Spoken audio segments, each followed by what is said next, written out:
आपल्या सर्वोच्च न्यायालयात या क्षणी 26 असे खटले पडून आहेत जे 30 वर्षाहून जुने आहेत. 30 वर्ष म्हणजे जो माणूस कोर्टात गेला त्याची मुलं आता मोठी झाली असतील, काही याचिकेकर्ते तर हयातीही नसतील आणि आता संसदेनं यावर एक मोठं पाऊल उचललं आहे. पण खरा प्रश्न असा की न्यायाधीश वाढवले म्हणजे न्याय खरंच लवकर मिळेल का? 5 मिनटं द्या, संपूर्ण गोष्ट सोप्या भाषेत सांगतो. नेमकं काय झालं? 5 ऑगस्ट 2024 राज्यसभेनं सुप्रीम कोर्ट न्यायाधीशांची संख्या सुधारणा विधेयक 2026 मंजूर केलं. लोकसभेनं ते 2 दिवस आधीच 3 ऑगस्टला मंजूर केलं होतं. म्हणजे संसदेची प्रक्रिया पूर्ण. आता फक्त राष्ट्रपतींची स्वाक्षरी बाकी. आणि या विधेयकात नेमकं काय आहे? एका ओळीत सर्वोच्च न्यायालयात 4 नवे न्यायाधीश येणार.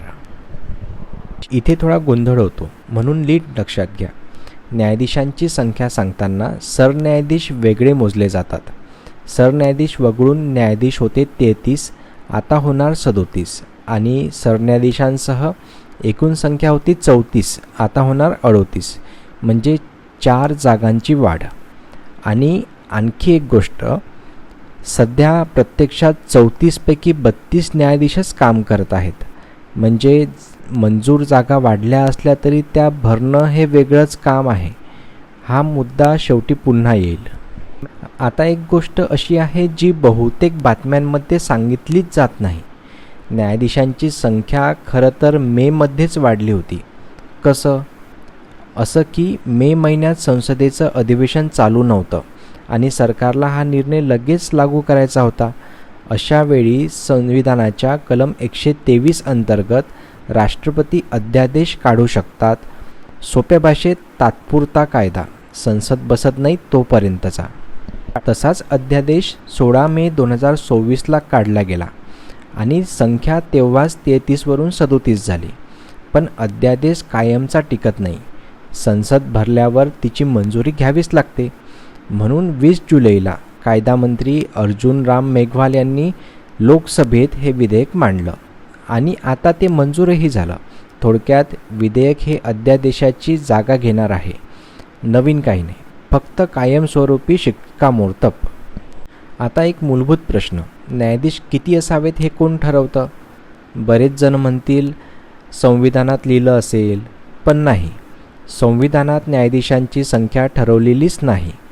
कलम 124(1) एवढंच सांगतं, सुरुवातीला सरन्यायाधीश आणि जास्तीत जास्त 7 न्यायाधीश असतील आणि संसद कायदा करून ही संख्या वाढवू शकते. घटनाकारांनी हा दरवाजा मुद्दाम उघडा ठेवला, कारण देश वाढणार, खटले वाढणार हे त्यांना माहिती होतं. त्यानुसार 1956मध्ये सुप्रीम कोर्ट न्यायाधीशांची संख्या कायदा आला आणि हाच कायदा वेळोवेळी बदलत गेला. बघा ही शिडी.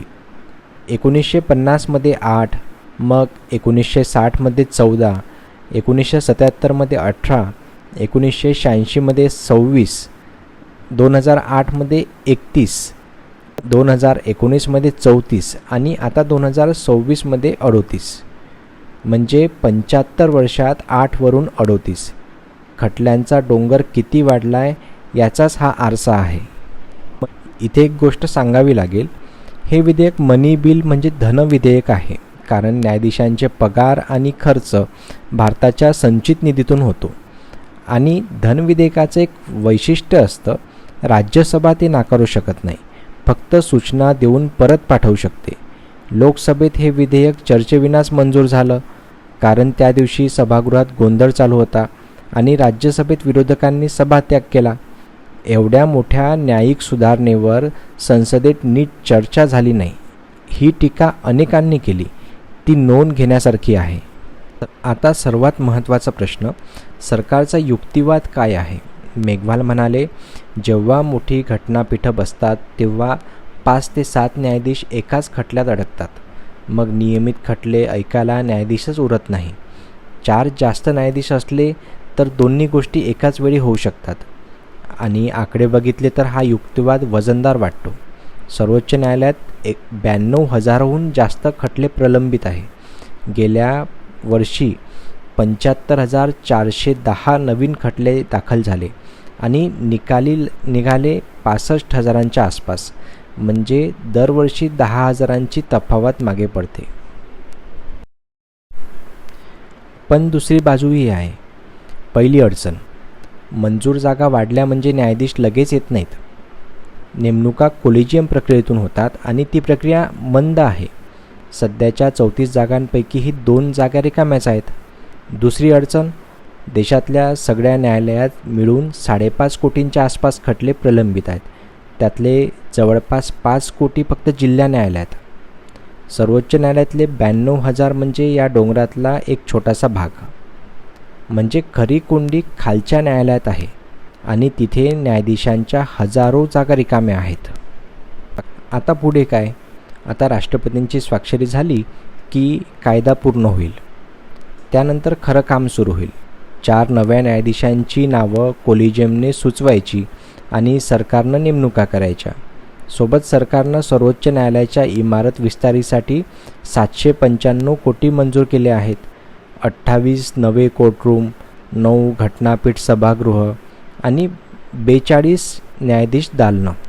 आणि एक दिलासा देणारी बातमी, सरन्यायाधीश सूर्यकांत यांनी फक्त सर्वात जुने खटले ऐकण्यासाठी 4 विशेष खंडपीठं नेमली आहेत. मंगळवार, बुधवार आणि गुरुवारी ती फक्त तेच काम करतात. थोडक्यात, न्यायाधीश वाढवणं ही सुरुवात आहे, उत्तर नाही. नेमणुका वेगात झाल्या, खालच्या न्यायालयातल्या जागा भरल्या आणि तंत्रज्ञान वापरलं तरच या 26 खटल्यांचा निकाल आपल्या हयातीत लागेल. तुम्हाला काय वाटतं? फक्त न्यायाधीश वाढवून प्रलंबित खटले कमी होतील की खरी गरज खालच्या न्यायालयात सुधारणा करण्याची आहे? कमेंटमध्ये तुमचं मत नक्की सांगा. व्हिडिओ आवडला असेल तर लाईक करा आणि अशा बातम्या सोप्या मराठीत हव्या असतील तर चॅनल सबस्क्राईब करून बेल आयकॉन दाबा. भेटूया पुढच्या व्हिडिओत. धन्यवाद.